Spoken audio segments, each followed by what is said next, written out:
What up? It is a Monday morning here. It could be whatever time when you're watching this, whatever day. And I have been obsessing about McGregor versus Mayweather. So have many other people. These are my friends here on Periscope. If you follow me on Twitter, it's at Robin Black MMA. You can get to Periscope from there. Periscope. So yes, we have been analyzing it a great deal. And we've come very far. We have gone to some strange places. We've been to the FedEx offices to analyze this. We've been hanging out with Polynesian navigators. We have created disruptions. There's been all kinds of shit. But what it has done is it's allowed us to peel back enough layers so we can look at this in a different way. And this is analysis number 4. This is standalone. If you're just watching this and going, what the fuck, 4? What are you talking about? Watch on if you like. But if you'd like to pause and go to the YouTube channel, if you're not there currently, there's a playlist. And on this playlist, you can binge on 6 hours. Now, this will be 6 hours of Conor McGregor, Floyd Mayweather analysis. Robin Black's. And if you're listening on iTunes or SoundCloud, start with Robin Black's breakdown McGregor versus Mayweather, and then there's analysis 2, 3. This is analysis 4. Firas Sahabi and I chatted about it. Ramdeen and I chatted, and then I did a little hang after we saw the Pauly footage. 100,000 people have watched that. Thank you for watching it. So let's dig in a little bit. I'm going to quickly recap a few ideas that will help where we are. But I will do it fairly quickly, and I'll try to be interesting as I do it, so that is fun.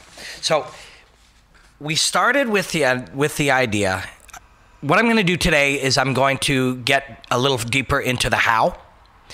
The how, why did it take us 6 hours to get here? Because I thought there were some real important things to have on the table first. So it started with the idea, what is Conor McGregor doing? What is this insanity? He's trying to fight the best boxer in the world. Bro, he doesn't even box. And what we've looked at is what is he actually trying to do? And what he's trying to do is create a disruption. And this will be, I'm sure this will be one of the main talking points all week long everywhere now, because it's what he's doing. You know, Napster disrupted the music business, and Airbnb has disrupted hotels. Marriott Hotels should have come up with that, but they didn't, because disruptions come from the outside. Disruptions always come from the outside. It takes a different thinking. And even from the outside doesn't mean you can't work in the hotel business. It just means outside thinking and outside perspective, not the system. Fuck the system. Fuck the man. I always want to say fuck the man. It comes from outside the system. Outside the system. In this case, it's coming from outside boxing itself. But a boxer with 10 boxing matches could also attempt to disrupt boxing. He would do it by training with people who think outside the system. They're not Freddie Roach. Freddie's a genius. No disrespect. They're not the greats in boxing. They're outside thinkers, outside concept people. Disruptions never come from within. So that's our beginning. That's what he's trying to do. He's trying to disrupt boxing itself. When we get into what he's doing, to do that, you have to say, how do I beat Floyd Mayweather? We're going to just use a disruption, bro. Okay, now we have to say what that is, right? How is that possible? Just because we want to do it different, anybody could come along then and say, hey, I'm a street fighter. I can disrupt boxing. No, that's not how that works. So we have to figure out how to beat this particular man and how to disrupt boxing itself. Okay, so disruptions never come from within. But how does it work? How can we disrupt it? And one more thought, some analogies, some ways of thinking about it that have helped a lot is that Conor McGregor is not trying to make a better guitar. He's trying to make something better than a guitar. Okay? And you can put almost anything in there. Guitar just sounded neat to me.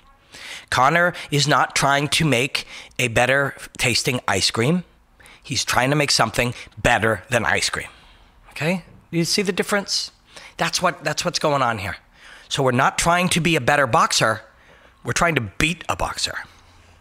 Now, the one layer that we have a hard time getting past when we're going down this this road is usually people that don't box or don't have a lot of information about this. That's you, the educated, that you are the educated. That's why you're 6 hours into Conor McGregor, Floyd, Mayweather analysis. You know more about fighting than 99% of the planet. You do, and you do. And so people are coming up to you and they're saying, but bro, he has to box. It's boxing. Okay? So we are trying to disrupt boxing, but bro, he has to box. He has to play guitar. No, he doesn't have to play guitar. The rules say you have to play a stringed instrument. They don't say you have to play a guitar. So you want to create a new stringed instrument? The rules will allow that. So to differentiate here quickly, boxing, it's the language that we use limits our imagination. And this is one of the big, and if you study anything long enough, what you discover is the language becomes your limiting factor. When you need to break through a plateau of understanding or of analysis or follow your curiosity because something's so cool, and you need to understand it, the words will sometimes limit you. So boxing means this collection of rules and outlines, the ring, and you must wear gloves of this size, you have to use 2 hands, all these things. What it doesn't mean is the traditions, the rituals, and the beliefs that make up what the boxing community, experts, boxers, boxing coaches, what they believe boxing is. That's just a misunderstanding of that word. They've misunderstood it. So I use this example. I'm going to look very forward to working with this guy. He seems very cool. He's very smart. And we're going to have a lot of fun back and forth. I'll be covering the fight for TSN all week long down in Vegas. And I have the great pleasure of having a boxing expert with me. And he is a boxing expert. He's a boxing historian. He will be in the corner of one of the guys on the undercard, and a cut man and a corner man. And he knows boxing. And he was like, man, look at this guy. Doesn't even tie his gloves right. They don't even know how to use the towel.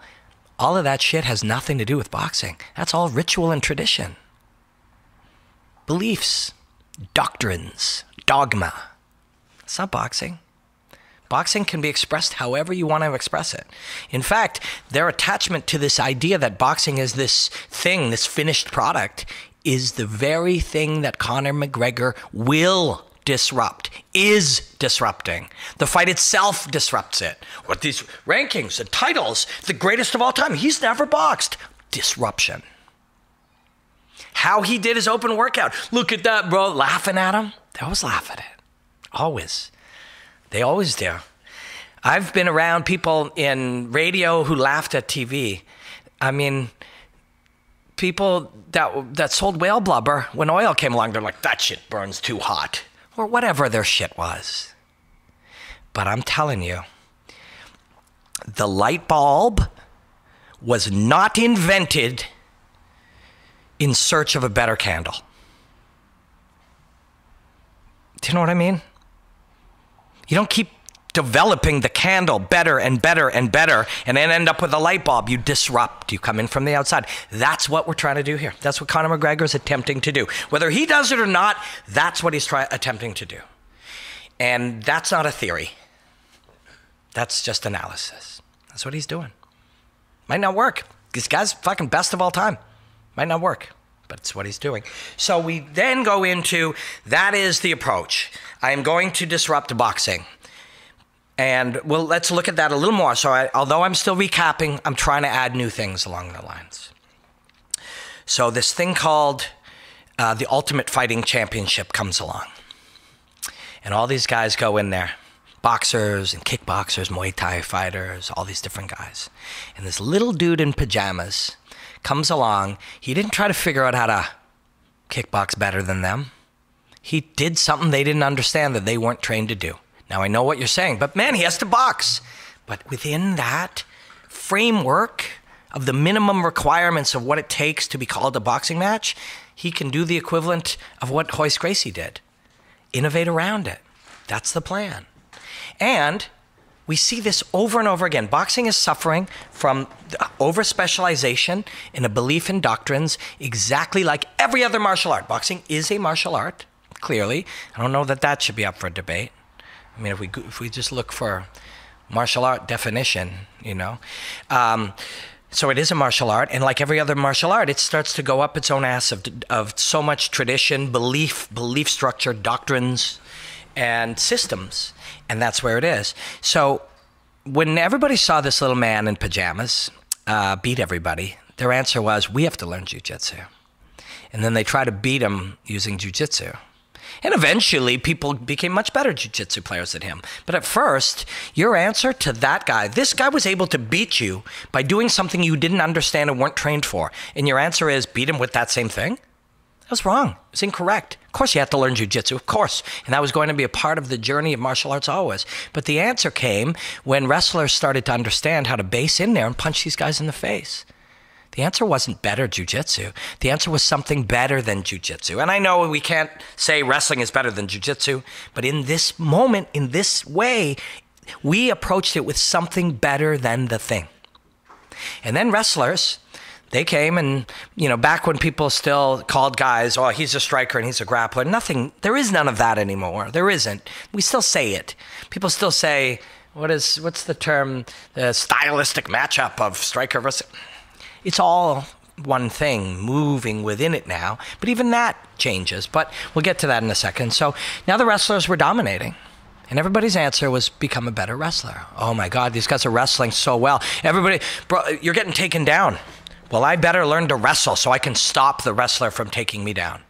Take-down defense doesn't even exist in wrestling. There's no such thing. There's no such category or scoring system or anything called takedown defense in wrestling. It's just fucking wrestling. Nobody would ever say, defend the takedown, Steve, because that would be a limiting concept. We would tell you to defend the takedown. Now you have one mission.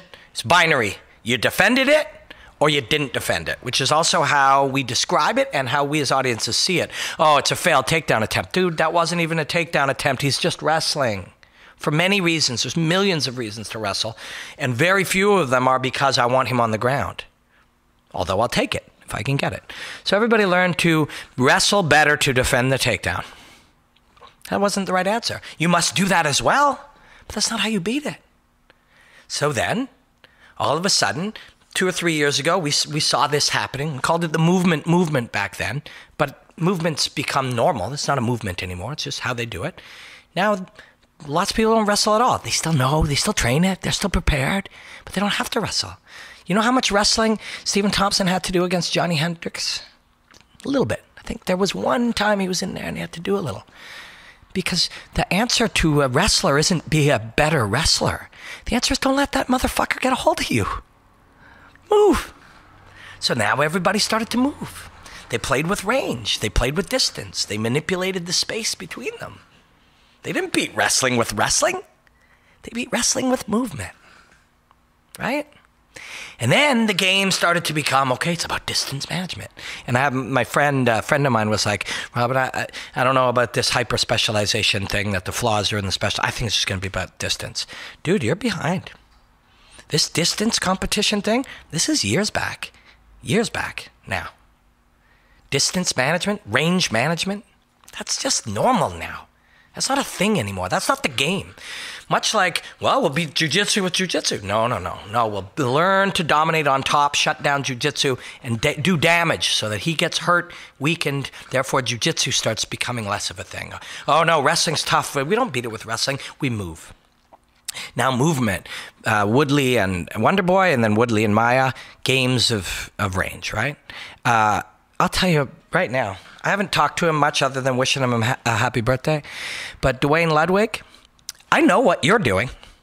While all these guys are concerned with range, I know you're concerned with hiding angles and with switching things and camouflaging. TJ doesn't fucking just play range management. You got your guys doing things these guys who are obsessed with range, they don't even understand. I know that's what you're doing. I see it. I watch some of your stuff. It's fucking killer. Can't wait to see TJ fight again. When's TJ fighting again? Should be an MSG. MSG? Dwayne, you're doing some killer shit, man. I see it. It's fucking cool. Dwayne's already way ahead of that. So if you're concerned with, I'm going to manage the distance control, I want to control it when he comes in, I'll get to him. That's 3 years old for Dwayne Ludwig and his guys, there's others like him playing that game, the way Duke's playing with some of these things and has been for years. But that's way back there. So why am I talking about all this MMA? I hope I didn't lose. If you're a boxing guy, you're like, I don't know why he's talking about elbows and gis because it's got nothing to do with this. Well, it does. Those are all examples of the way that you didn't beat the thing with the thing. You beat the thing with something designed to beat the thing. That's what Conor's doing here. But bro, it's a boxing match. It's not. There's no such thing as boxing. Not really. It's a collection of beliefs. Boxing is a collection of beliefs. And when I'm working with my guy, my boxing expert next week, my mission in life is going to be to show that to him. You don't have to do things the way that you're doing them. And in fact, you've specialized so specifically in a vacuum, by the way, with only other people that agree to do the things you're doing. All the other boxers who are boxing, there are certain things you just give away certain spaces, like they did in fighting for a long time. If you don't kick with John Jones, you're just giving away that range. You have to kick with John Jones. But there's ranges and spaces and areas in boxing that have been given away on agreement, unwritten, unknown agreement between two boxers for years. And that's what Conor McGregor, and that's what Roddy, and that's what Coach John Kavanagh, that's where they've been spending their time. So that lays out the disruption, okay? We're going to go into the things they'll actually do and how and why and what will happen. That's what we're going to try to accomplish today. We're going to do a number 5 next Monday from before I go to Vegas. I'm going to do a short one every single day. Quick thoughts on what I'm picking up around Vegas and the conversations I have with brilliant people about these things. Because this is all I do. When I'm in Vegas and I'll see, hey, coach, what do you think of this? He'll give me a nugget. And then I'll sit there and obsess about it because that's what's going on in here sometimes. And then I'll sit down and I'll share with you. So anyways, so let's look at what we're disrupting, okay? So this is all great in theory. We're going to go in there. We're going to Airbnb his ass. We'll be Uber. He'll be fucking taxis, etc. Great. That's all great. How? So first off, we have to look at really what's going on. Why is Floyd so fucking good? Why? Why is Floyd so fucking good? This is something we talked about before. I'm going to try to add new things to it. So as we revisit this, we are talking, is it because he's fast? Is Floyd fast? Floyd is fast. Dude, have you seen how fast his hands are? Floyd's fast. Yeah, but that's great. I saw Ronda fucking hitting pads fast. You know? It's not because he's fast. Lots of people are fast. They're not all Floyd. Floyd's the fucking greatest. Why? So this is where language limits us again. Somebody will say, bro, he's the best defensive boxer in the game. Oh, okay, cool. Then I guess I know everything I need to know. All you know is the words. The words. What does that mean? What does it mean he's the most defensive boxer in the game? Well, bro, he's elusive. Okay, cool. You gave me a word. E-L-U-S-I-V-E.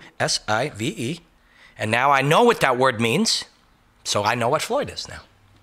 These are our limitations. These are our limitations, and we're doing it. We're perpetuating this.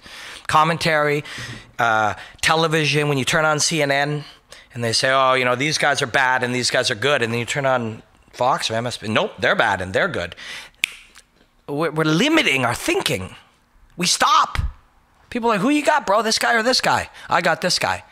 And then the day after, their guy loses, and they'll be like, yeah, that was bullshit. The ref fucked them over. It doesn't matter. Think. We can think. I'm not coming down on anybody. I'm trying to encourage. We don't stop at the word. Floyd is fast. Floyd is elusive. Floyd is the best defensive boxer. Oh, I guess we're fucked. That's it. I mean, Floyd's too good a counterpuncher. Floyd's hands are too quick. You say all these things, but we don't necessarily attach ourselves to what they feel like. So what is Floyd really? Floyd sees something. It happens. Something that you can't even see. I certainly can't see it. You can't see it. Most people can't. The fifth best guy in the world that Floyd fought, he can't see it the same way Floyd does. Something happens. His vision is centered in the center of the body. When we first start training, we're a kid, we watch his hands. Sometimes we'll glance down, we'll see his feet, maybe in kickboxing, watch his hands and his feet. But as you become a good fighter, you just feel the whole thing. There's almost a blurriness to your vision as you just keep the center of his body so that you can see and feel, and you're sensitive, proprioception, the awareness of yourself in space compared to his self, spatial awareness. So you're doing all that. Floyd does that. Something happens, he sees it. His brain, when he was young, he would see that thing, and the light would reflect off of it, and it would go to his eye, where it would register, and it would go into his brain. His brain would make a decision, which got faster and faster over time. Go down his nervous system, and then it would come out in the reaction, move out of the way, or punch. So he has a highly developed central nervous system. That's what it is to be a great fighter, or a great typist, or a great fucking violin player. It's a highly specialized central nervous system. Over time, that even becomes quicker. What we call reflexes, it's a reflex arc. The light reflects off the thing. That information comes to our eye. It skips our brain in many cases. It's highly trained, skips our brain, goes nervous system action. Reflex arcs get formed within your nervous system. So Floyd is the most advanced fucking central nervous system in the world. He's incredible. He's incredible. When you watch it, it's so beautiful to see how he knows what's coming. So we start to look at what that really is. This is what we're disrupting. This is what we're disrupting. Not a hand, not a fist, not where he puts his foot, not head movement. We're not disrupting a shoulder roll. We're disrupting a central nervous system. The central nervous system of Floyd Mayweather. Very hard to do. People have done it for moments, but he's the greatest, and he's almost unbeatable. We're certainly not going to beat him by having faster hands or being more elusive or, you know, having a better counterpunch. All that shit's nonsense. Those are words that we use because we don't really have the time or inclination to be able to talk about what's going on. And when I comment, I'm commentating a show September 8th on Fight Pass for TKO and September 9th on Fight Network for Fight Nights. When I'm commentating, obviously, even though I'm deeply curious and I find all this stuff fascinating, impossible to talk about this stuff. It's happening too quick. So the nature of that job forces bite-sized words, and that's why we are thinking in bite-sized thoughts. And that's why somebody comes up to you and says, but bro, he doesn't even box. They don't really even know what boxing is. Floyd's the best at it. This guy doesn't do it. Or maybe then they go, well, he's so elusive. Do you really know what that means? Well, you can picture a rabbit running around and you can't catch it. But what's really happening? Central nervous system. So let's take it a step further. So I use FedEx as the example. I'm going to mail this to Mark. Actually, we'll fill it with weed and mail it to Mark. It will get picked up at my house. What color is the FedEx truck? I know UPS is brown. FedEx is maybe blue. White. White truck comes to my house. 2 guys, one of them smells funny, the other one's very friendly. Pick up the package. 2 days later, it's at Mark's house. What happened?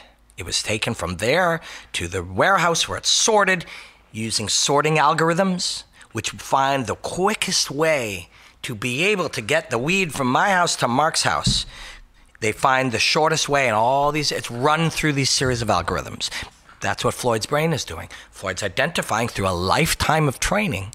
A lifetime, he has the ability to, like FedEx, run sorting algorithms. Something comes in his, he may not even explain it to you. He won't be like, well, you know, I think about it. Every time I see the left shoulder move in these ways, it's one of these 5 things. So it minimizes my menu of what those could possibly be.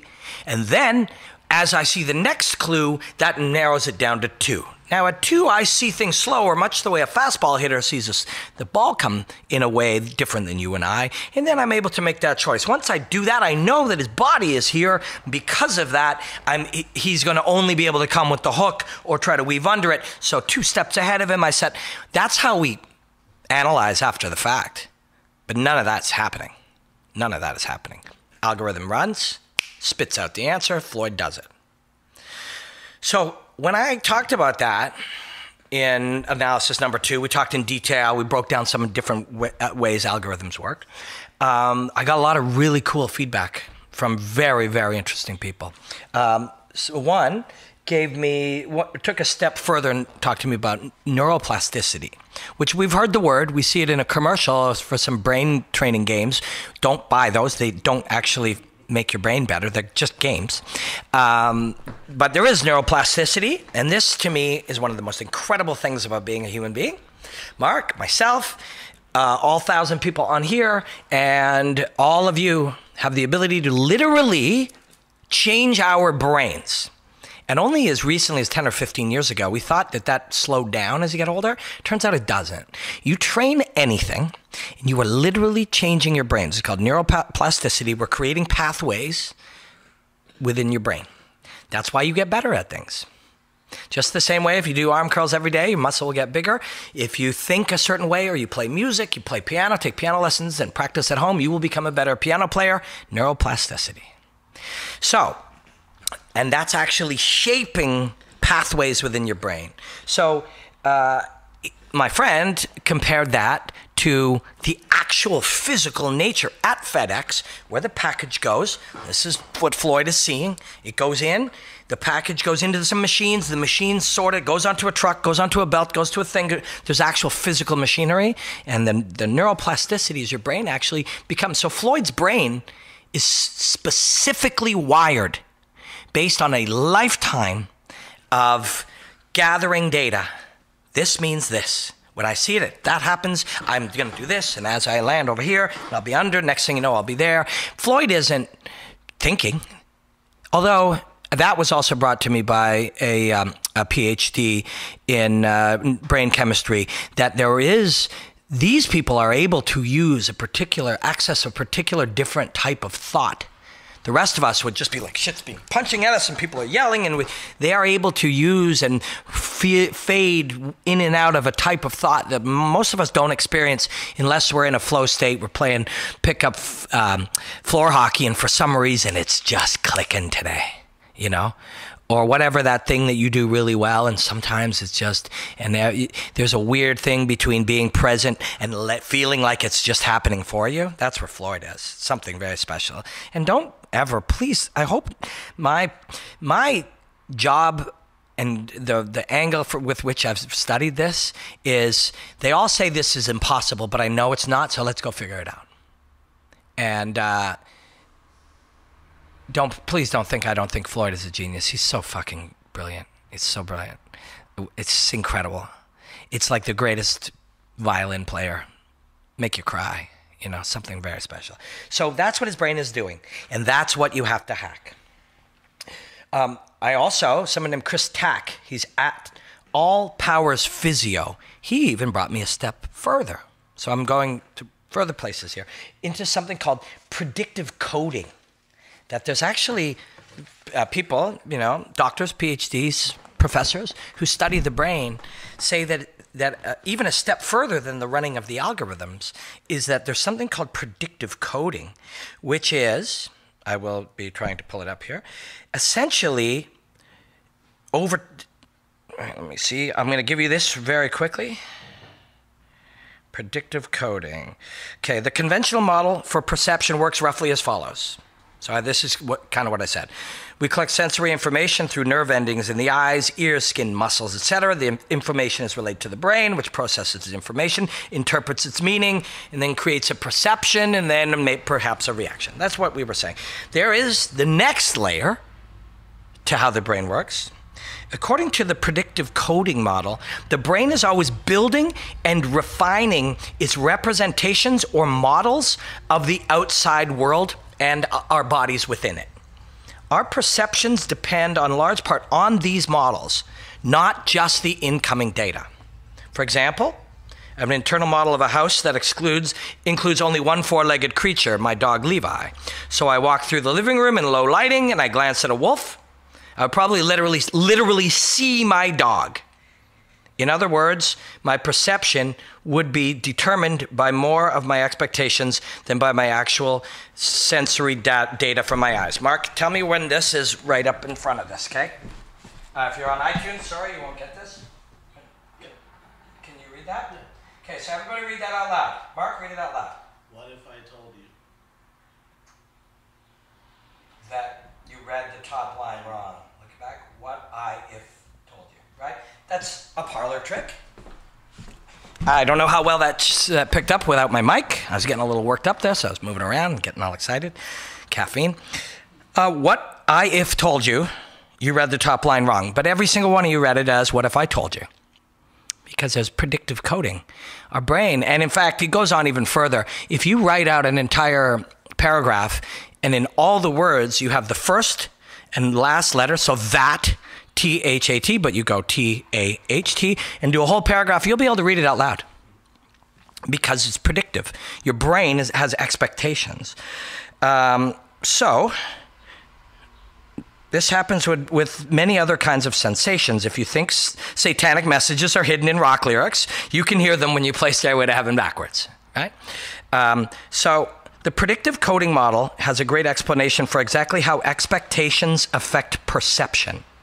The nervous system is arranged in a hierarchical fashion with the brain cortexes at the top and nerve endings at the bottom. Higher levels of the nervous system are constantly predicting the incoming flow of sensory data from lower levels. These predictions create neural activity that flows downward from top to down to meet incoming sensory data, right? So Floyd's brain, a step further than we were even saying, as it's seeing, it is predicting outcomes through a lifetime of highly specialized training.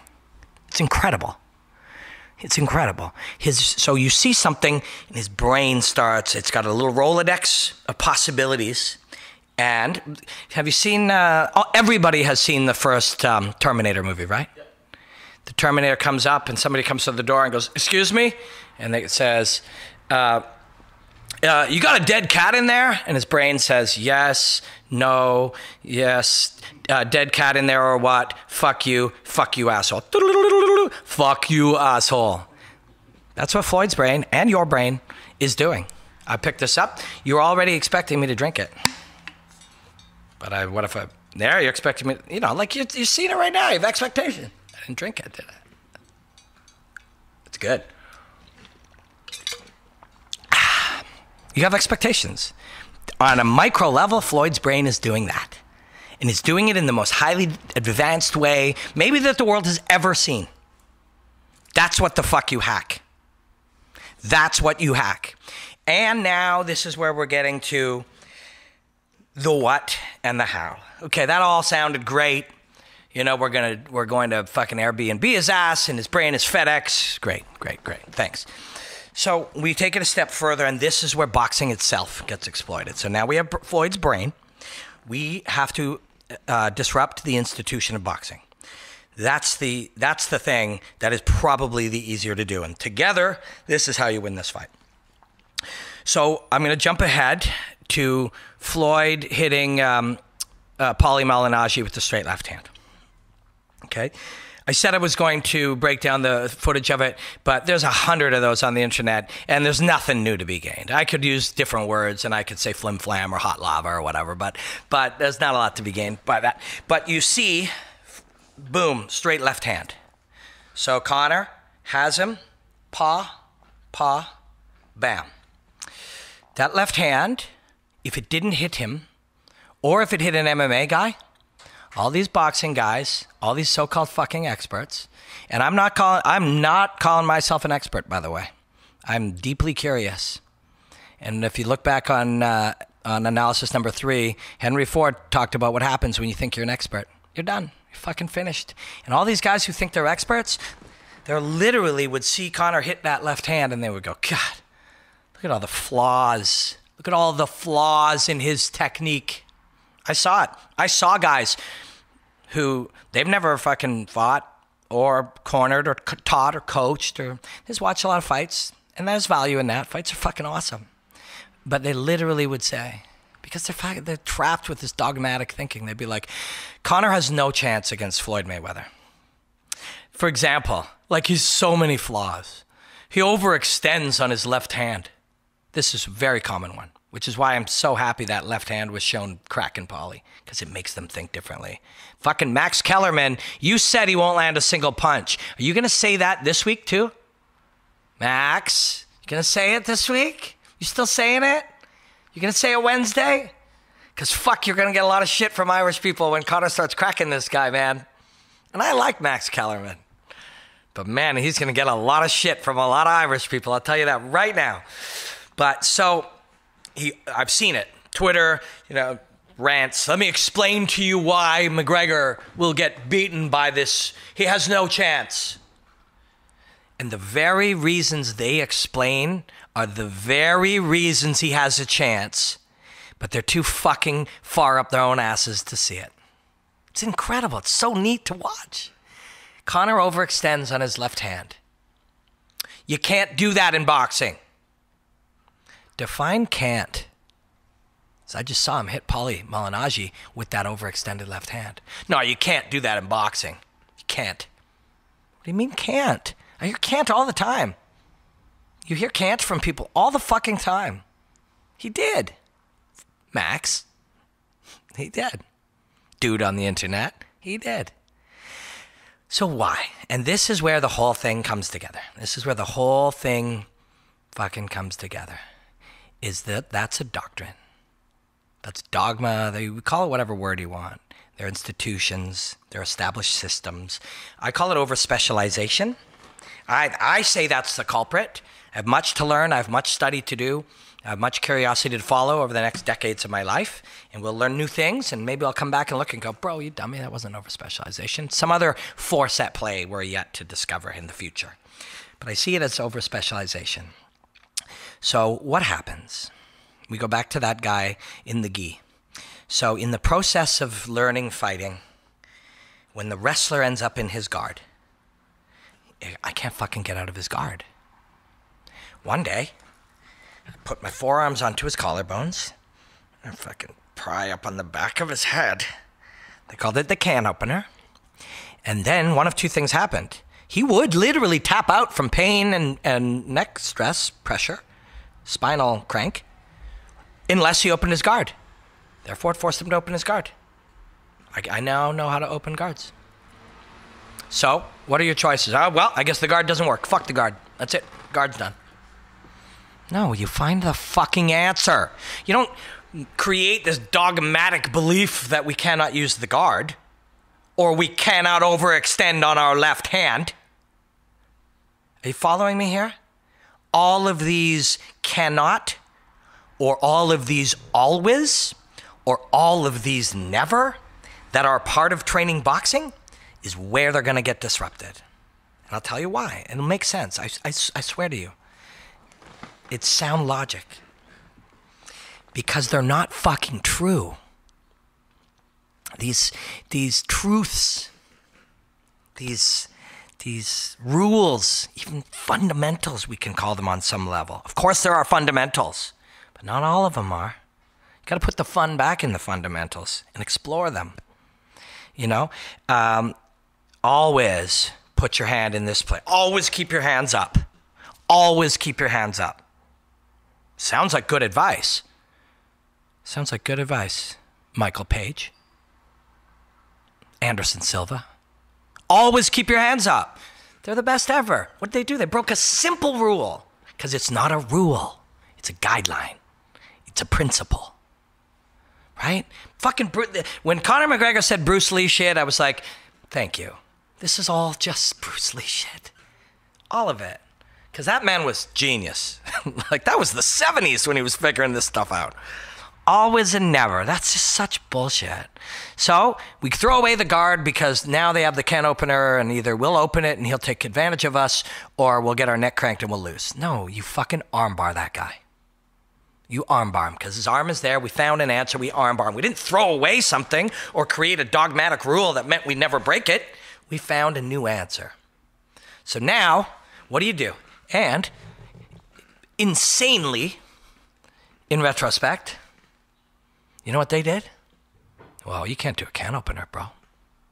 You get armbarred. Can opener disappeared from MMA for like 10 years. Nobody trained it.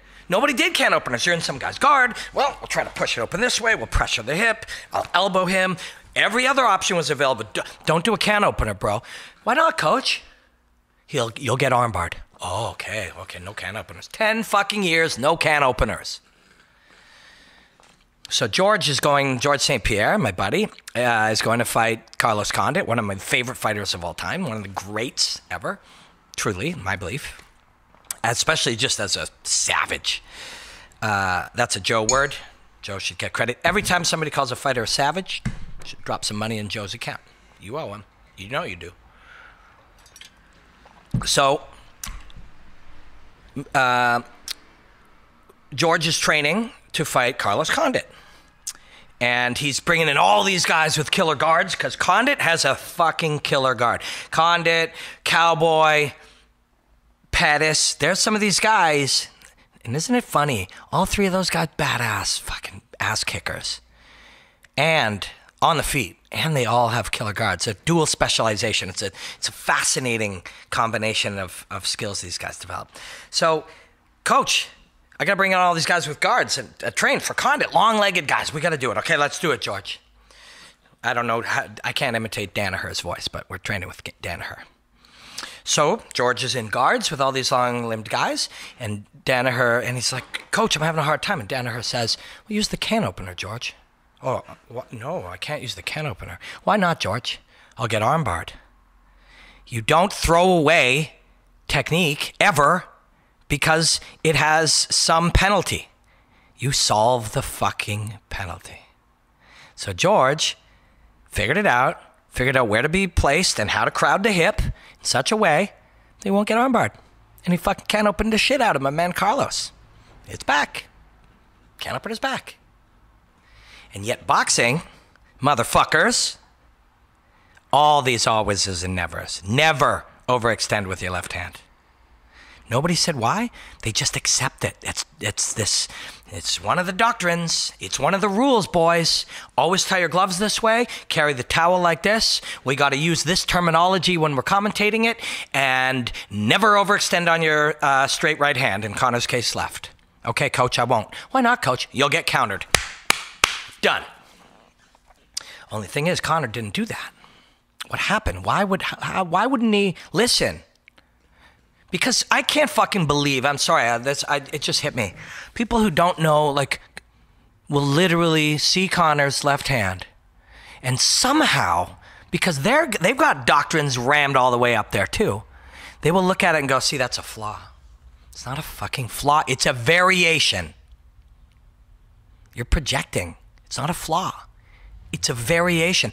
He knocked out Aldo. He knocked out Eddie. He knocked out Seaver. He knocked out fucking every one of them with the left hand, except for that kid Nathan. You can't knock that guy out. Although he got kicked in the head once, he got knocked out. That's rough. That is rough. Nate's fucking man. Couldn't knock that guy out. Everybody else knocked it out with it. Oh, yeah, it'll never work on Floyd. Listen, this variation is why he hit Paulie. Because you have to go back to how it happened and why it happened and why, if he's going to win this fight, he's not a boxer, therefore he can't win. He's not a boxer, therefore he can win. Because no boxer's beaten Floyd. But he's not a boxer. But it's boxing. There's no such thing as boxing. Right? So why does he throw that left hand like that? It's wrong. We know it's wrong. Every boxing analyst is going to look at it and laugh. It's wrong. Look at, he's so heavy out on his front foot. He's almost crossing his torso. His left foot is coming off of the ground. He's reaching so far forward. Oh, look at this. If he knocks Floyd out with it, fucking drilled Paulie with it. I thought it wouldn't work. Max. Thought I couldn't hit a Max. I don't mean to be going after Max Kellerman. I am a fan. Why? Okay, so you tell 10,000 fighters, don't overextend with your left hand. In fact, you repair that variation. Teach it out of them. Ball of the foot down, pelvis parallel. These are some of the things they will teach you. Drive the ball of the foot into the ground like you're putting out a cigarette. Conor's foot is fucking, that cigarette's flying through the air. Didn't even put it out. Keep your pelvis bone parallel with the ground. Conor's fucking pelvis bone is all the way up in the air like this. Don't punch across your body. Fucking Conor's cranked the whole entire thing. They'll correct all that out of 10,000 fighters. But this one, more likely his coach and him together, because they have this interesting symbiotic relationship. They, just like George St. Pierre, said, I can't do a can opener, coach. I'll get armbarred. No, you still can do a can opener. You just solved the armbar. No, Conor, you still can do this, but I'm going to get countered. Well, we're going to figure that out as we go. So how did he figure it out? Early fights, Conor, so he discovers that he has the ability to generate insane amount of power. I don't personally think that's only genetic. If you go back in our 5 hours of of analysis, my friend Faraz, who is a genius, and I respect, he believes it is. I believe it is part, but also trained, and I believe that we see every day, Dwayne, Duke, Evan, Faraz, Henry, all you guys. Every day you make fighters hit harder. Every single day. You've seen it. You've seen guys hit from shit to something, from something to heavy, from heavy to super heavy. So McGregor had this left hand with a whole bunch of variations that most coaches would have taught out of him. Good thing they didn't. So we got to deal with the fact we're going to get countered with the right hand. That's why we don't do this. Conor, that's why every coach will tell you, please don't punch this way. You're going to get countered with the right hand. But he discovers over time he's generating insane amounts of force, partly because of this weird fucking Heinz 57 Celtic Cross thing he's got going here. And he gets hit. Fucking countered with the right hand. 1 out of 2 times he lands that left hand. So they go back after it, and he goes, well, coach, I know. And this isn't his coach, but in a scenario like this, you'd go, coach. But I landed 10 motherfuckers with my left hand, and he only landed 5 with his right. And we know I hit harder than him. I don't like getting punched in the face any more than the next guy, but the math is in my favor. You're right, Conor. Let's keep throwing the punch that way, and let's work over time to get your head out of the way. By the time he's fighting the Dennis Sievers, the Chad Mendezes, he's getting hit 1 out of 6. 1 out of 7. If Conor McGregor hits you 14 fucking times with that left hand, everybody but that Nathan dude goes to sleep. Everybody. And you hit him twice. He's got a crazy chin. So over time, his chin, it is getting tested as a result, but he's also getting hit less and less and less. And then the ultimate adaptation starts happening. He doesn't get hit at all. And that left hand, he can commit because he knows I'm getting out of the way. I'm getting hit 1 out of 6, 1 out of 7. And not only that, I know what they're going to throw. They're going to throw a fucking right hand at me. And by Eddie, you see the next level of the adaptation, where he's putting Band-Aids on Band-Aids on Band-Aids on his Heinz 57 fucking mongrel dog of a left hand, right? He hits you with the left. And even before you counter, he hits you again. Go back and look at the Eddie stuff. Fucking double lefts, mid counter. He's intercepting. He's pre-intercepting your counter. He hit you twice now. And more importantly, it's wrong. Right, Floyd? Right, Floyd's coach? Right, every other guy? Right, boxing experts? It's wrong. Is it? If he fucking hits you with it, hit Paulie with it. Because now, all of that predictive coding in Floyd's brain is seeing, it's had all this time, it's been trained to anticipate certain things, but not these things, because they're fucking wrong, so nobody does them. They're wrong. They're not wrong. They're not wrong. It's not a flaw. It's a variation. It's a fucking variation. And that wrong left hand is exactly one simple example of what we're saying when that guy has to box. No, he doesn't. Because those guys say that's not boxing at all. Boxing, you stomp on the cigarette as you throw it. Your hips are parallel to the ground. You pop it back. You bring it back here. You weave out and you get the fuck out of it. That's boxing. I don't know what this guy's doing. Exactly.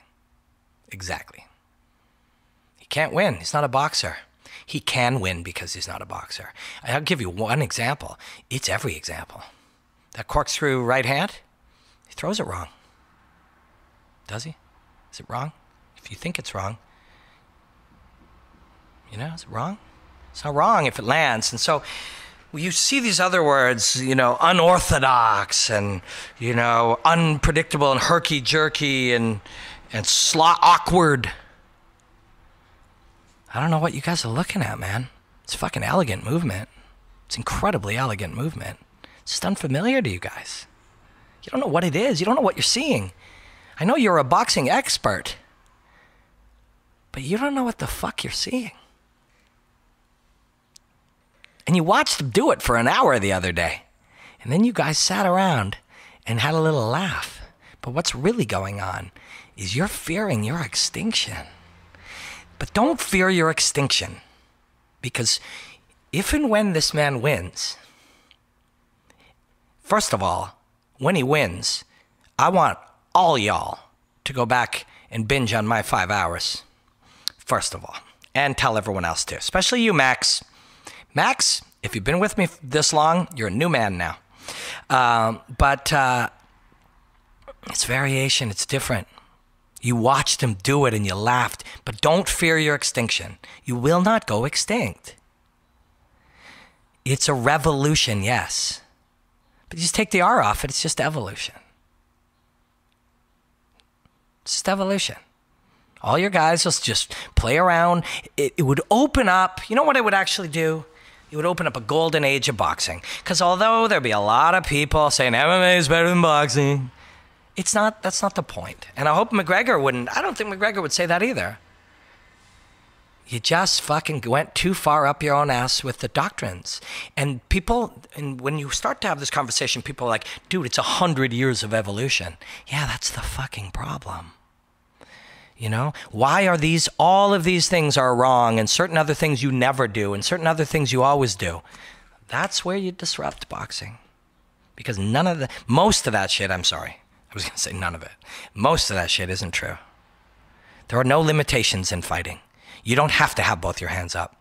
You don't have to throw a punch this way. You don't have to have your hips parallel to the ground when you throw your straight left hand. You do not have to step on that fucking cigarette and put the cigarette butt out to create power in the left hand. You don't have to throw that corkscrew hand that way. You don't have to have a certain particular stance. And you watch this guy do all those things different. And you boxing experts, part of you are just praying he's going to get killed. You shouldn't be. What you should be doing is hoping others start experimenting. This isn't the downfall of boxing. This is the great explosion of boxing. This guy won't be the best boxer in the world. He'll have just fucking shown you that, like every other martial art ever in history, you've started to believe all of these things that are untrue. You've attached yourself to a structure and an institution that is not true. The jab does not have to be thrown the way that you teach it, that the way your teacher taught you and the way his teacher taught him. In 2040, people will box or fight with their fists in a boxing environment in ways so much better than we do today. And the only way that's going to happen is there's going to have to be large-scale disruption because everybody's doing the same fucking thing. And by the time everybody's doing the same fucking thing is exactly when you disrupt it. Everybody, of course, is a very overly broad term.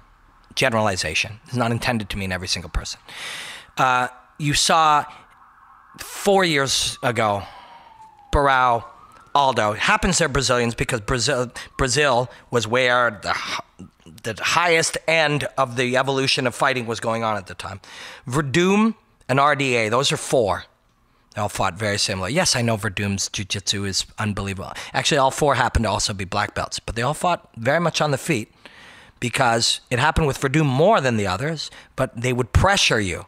Pressure, left hook to low kick, etc., Pressure fighters. It became a pressure style. Well, once that's what's winning, your options are, let's do that too.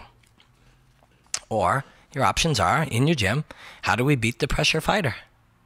None of those are champions now. And every single week we see somebody throw a heavy punch backing up against somebody overusing pressure. Less now than we did a year ago. A year ago you were seeing it a lot. Because you find the answer. But boxing doesn't do that. Boxing has rules and traditions and structures and the things that they call fundamentals and the things that they call, you have to do it this way. And they teach you that from day one. But over here, where we were able to explore, yeah, we don't have as high-level boxing coaches, or for that matter, as high-level, although no, that's not true. We do over here. But what you also have is the encouragement to explore. Even MMA has become a martial art itself, and it's suffering from many of these same things. It really is. Getting away from it now. The Groovy Landos and the fucking Tony Fergusons and the Connors and the Stephen Thompsons, they've changed it a lot. But only a couple of years right after the Pressure Fighter, all four of those champions, then you saw the next thing, which was everybody training exactly the same thing. And they trained the same way. You know, Tuesdays and Thursdays, you did small gloves. You did this against this scenario, against the fence on the ground. You trained this way. On Fridays, you did this. They added distance management, like that was the new thing. And they all did the same things. And then disruptors come along and disrupt that too. And it is from the outside. Disruptions never happen from within. Sure, they'd fight in the UFC, but it's some other gym. It's fucking Stephen Thompson. Stephen Thompson was fighting in the UFC, but it doesn't take a lot to say he comes from the outside. You know? Groovy Lando comes from an outside line of thinking. Holly Holm was a big part of this. The way Holly Holm beat Ronda was exactly the way everybody started beating pressure fighters. Ronda's not flawed, by the way. This is off topic, but people look back, oh, it was all bullshit. It wasn't bullshit. Nobody just could beat it. Now they all can. That's what he's trying to do here. I hope this one tied some of that together. And I hope I explained that the way we're looking for the answers is the same way people are looking for answers when they would fight Floyd.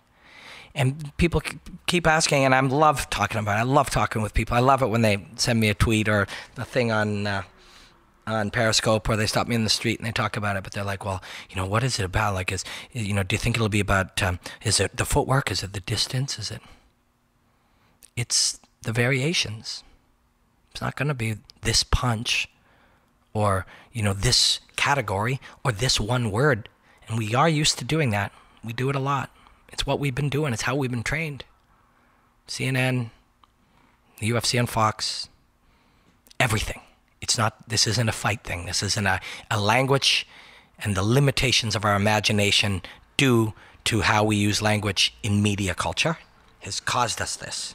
But McGregor refuses to be pigeonholed like that, and so he's trying to disrupt the art of boxing, make this a central nervous system fight, where Floyd Mayweather's central nervous system and in predictive coding is wrong because he's different, and the way he's become different is all the doctrines of boxing he's going to attempt to exploit in the same way in the great tradition of mixed martial arts has happened since UFC 1. I know it's boxing, but it's not. There's no such thing as boxing. If you haven't already, please subscribe and then hit that little bell in the top corner. 100,000 people watched my chat the other day. And if you enjoyed this and haven't watched the others, it would be my honor if you would binge this stuff. It's really fun to explore. This has been one of the great gifts of my life the last few months here, me and Mark doing this stuff. If you are so inclined, it helps us a great deal. We're trying to travel and interview more people and dig deeper and deeper and really do something special. Really, we're trying to disrupt the way that people look at fighting. And so we have a crowdfunding on Patreon, patreon.com/Robin Black. And please follow us on Instagram. I'm Robin Black MMA on Instagram. Is that it? There's no such thing as boxing, man. Blackout.